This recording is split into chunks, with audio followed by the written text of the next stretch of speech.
Ladies and gentlemen, I would now like to request Dr. Maria Sultan, the President and Chairperson of Sasi University, to please convey her opening remarks. Bismillahirrahmanirrahim. A very good morning to all of you. It is a matter of great privilege for me to have with us this morning somebody who is not only a close friend of Pakistan, but most importantly, one of the most formidable ministers which we have seen in Egypt. Thank you very much, Mr. Major General Mohammed Al-Sheikhi, the Assistant Defense Minister for Foreign Relations, His Excellency Makhtoum Khosrow Bakhtiar, the Minister for Planning, Development and Reform, and of course our dearest friend and also the Minister for Defense and Action, Ms. Mariana. Ladies and gentlemen, it is always a privilege to be standing amongst an audience which is not only informed, but also understands deeply the regional security concerns as well as understands the trade dynamics which we are facing. There is this bigger question in terms of what and why Pakistan-Egypt relationship can develop further, and if so, what would be the economic transformative phases through which it can be done. We understand that the CPAC and BRI are great trade enablers, but as these trade enabling aspects develop, there is also a recognition among states that we should be connecting amongst ourselves, and also to build up that inclusivity which is required in order to promote trade and effective development of different regions.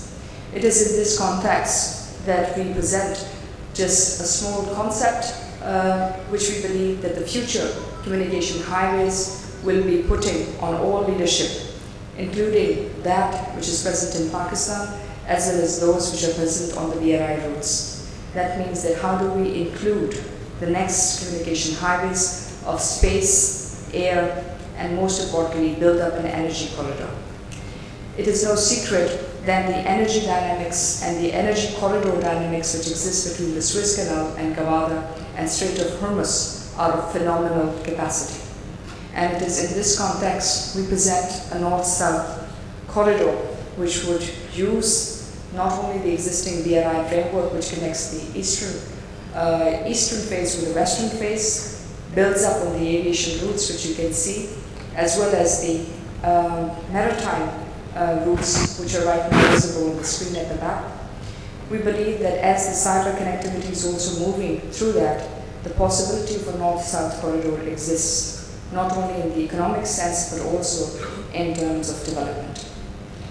This is only going to be made possible if we bring together trade, industry, innovation, and most importantly, the leadership on one platform.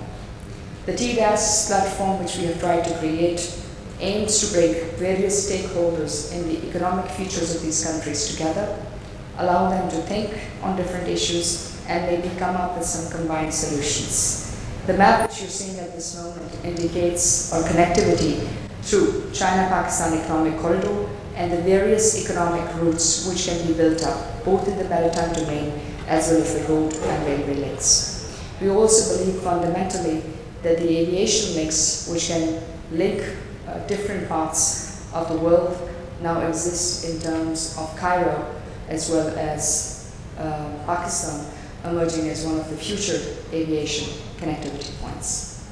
So with these few words, I would just like to state and encourage the people who are present in this room to have an honest dialogue and an unbiased exchange of ideas so that we can move forward and perhaps progressively build up on the ideas so that solutions can be thought and ideas can be built which the policymakers can use.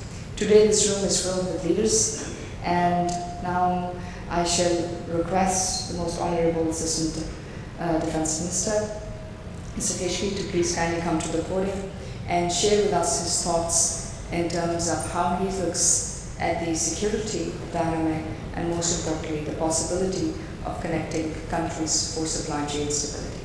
With these few words, I thank you all for your indulgence, and may I kindly request the Minister.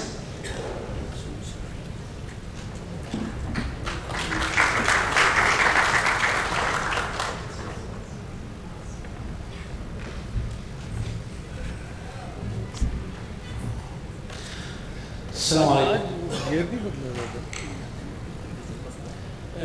I think I'm going to speak by Arabic, or the other are going to listen by headphone, or do you need to speak by Well, English will be better, but Arabic headsets are available with the people of They have something? Yes. I don't see. Excuse me? We'll just check. Mr. Wahid? That's why I asked you. Mr. Wahid, there was a... Or because I see the room in the back. And The room in the back is there, but they didn't give us the headsets. So we're just going to check. Just give me a second. So I'll try to adjust myself, you know, sir.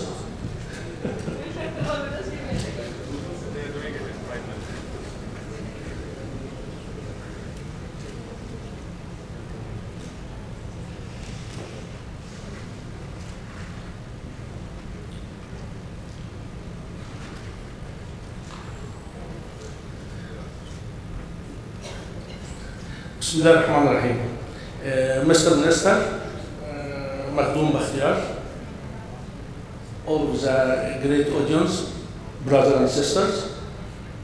In the beginning, I would like to transfer the gratitude from our Minister of Defense, Lieutenant General Mohammed Zaki, and our Chief of Staff, General Higazi.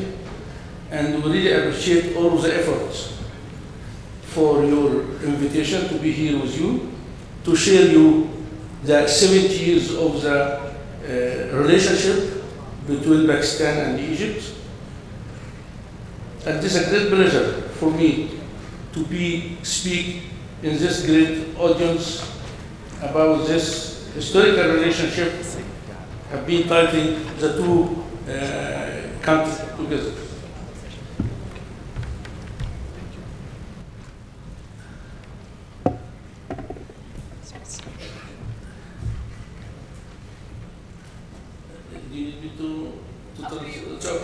Your choice. إننا في مصر نكن لبلدكم العظيم وشعبكم أطيب المشاعر، وهي مشاعر ربطت بيننا عبر قرون عديدة، وكان لها أثرها على الحضارة الإنسانية وترصها التاريخي في مجالات الفنون والآداب والفكر والفلسفة.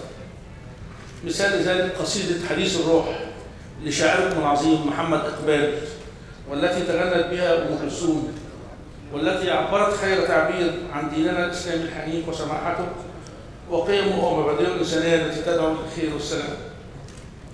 لقد كنا ولا زلنا مدركين لأهمية العلاقات والصلات التاريخية التي تجمع بين بلدينا، والتي شكلت إطارا فاعلا للتشاور المستمر حول ما نواجهه من تحديات تفرضها الضغوط التي تفرضها المشاكل والأزمات التي تحيط بمنطقتنا، ولا تسهم في تحقيق أي تقدم أو ازدهار الذي يطمح إليه الشعوب بلدينا.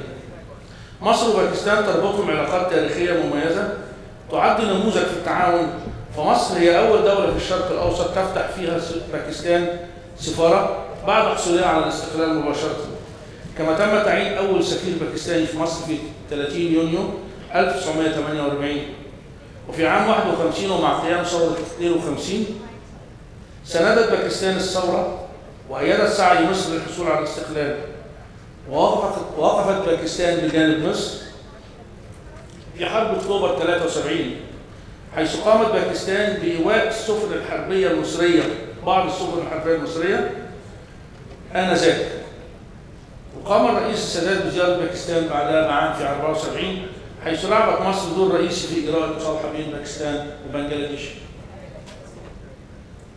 نحن نتابع تطورات الأوضاع في عالمنا العربي والإسلامي، ونعمل على صون الأمن القومي العربي للأمتين العربية والإسلامية بتحركنا على كافة المستويات الإقليمية والدولية، ونمد أيدينا لكل الشعوب المحبة للسلام، ونحافظ على العلاقات مع كافة القوى الدولية كأساس لإرساء مبادئ الأمن والسلام الدولية.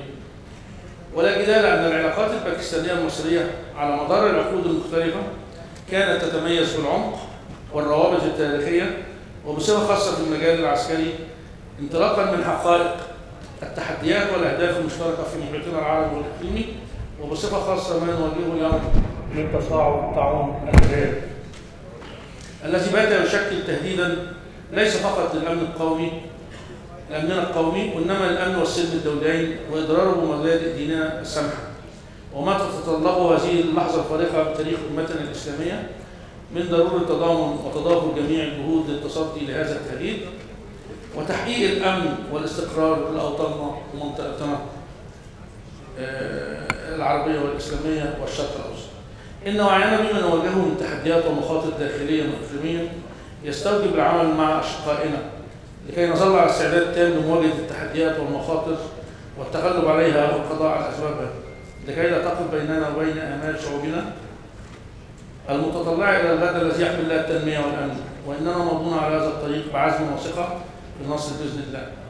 إن أمامنا فرصة كبيرة للتعاون بين بلدينا في كافة المجالات وتأكيد عزمنا على المضي معا نحو آفاق جديدة تدعم كل أسباب وركائز الحفاظ على العلاقات الأخوية التاريخية بين شعبنا في باكستان ومصر. معالي الوزير مخدوم بختيار، أرحب بكم مرة ثانية في بلدكم الثاني مصر، وأتمنى لكم طيب الإقامة وتحقيق نجاح لما تبذلوه من جهد في سبيل تقوية العلاقات بين البلدين. وفي اعتقادي وفي رأيي أن التعاون العسكري هو العمود الفقري لكل مجالات التعاون الأخرى الاقتصادية والثقافية والاجتماعية. والتعاون العسكري بين جمهورية باكستان الإسلامية وجمهورية مصر العربية هو تعاون في منتهى القوة في جميع المجالات العسكرية، ومع جهودكم ودعمكم أعتقد هيكون الفترة القادمة أكثر تفاعلا. وفي الختام أؤكد على تطلعاتنا في مصر بصفة دائما تطوير مجالات التعاون مع الدول الصديقة وفي مقدمتها باكستان، والمشاركة الفعالية في تعزيز الأمن والاستقرار الإقليمي للحفاظ على قوة الدفع التي تؤمن أهدافنا ومصالحنا المشتركة. وفقنا الله وإياكم، والسلام عليكم ورحمة الله وبركاته.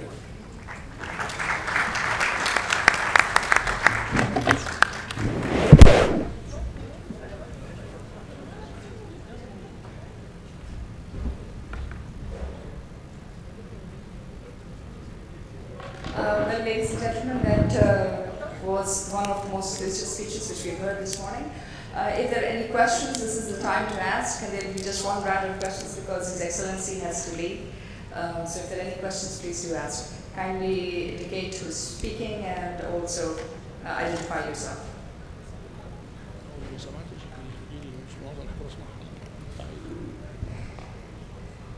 Yes, please.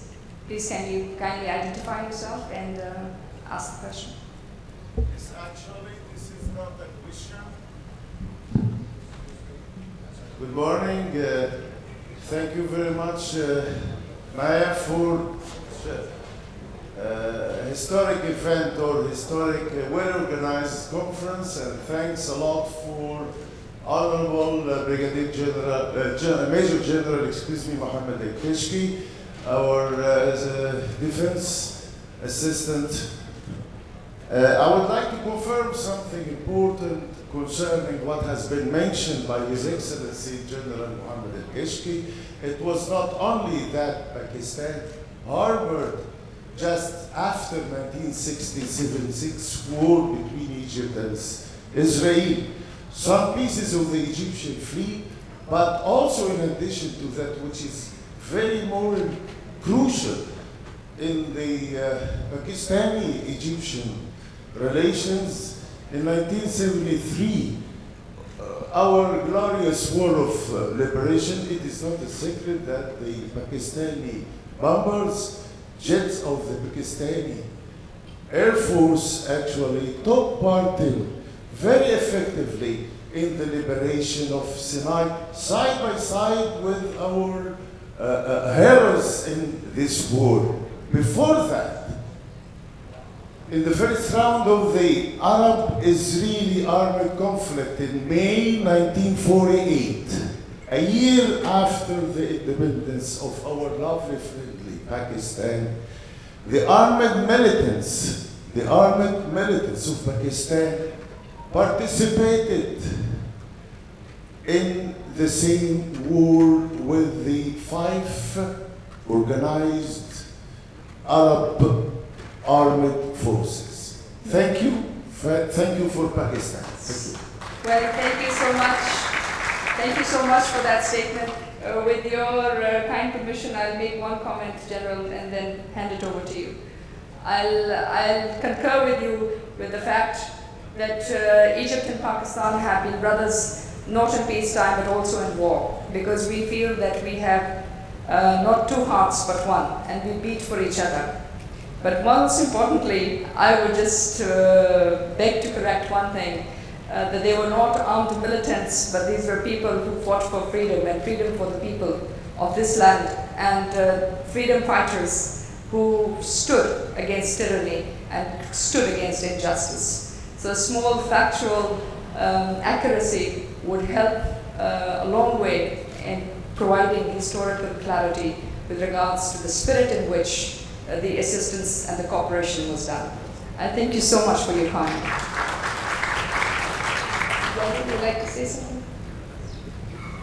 Thank you for your comment. It's a great piece of information. But when I talk, I'm just to mention about the when the Pakistani hiding the Egyptian military ship during the war, and I can't talk about everything in a few minutes, but the military to military relation, it's very strong from long time ago, and when we talk, we don't speak about everything.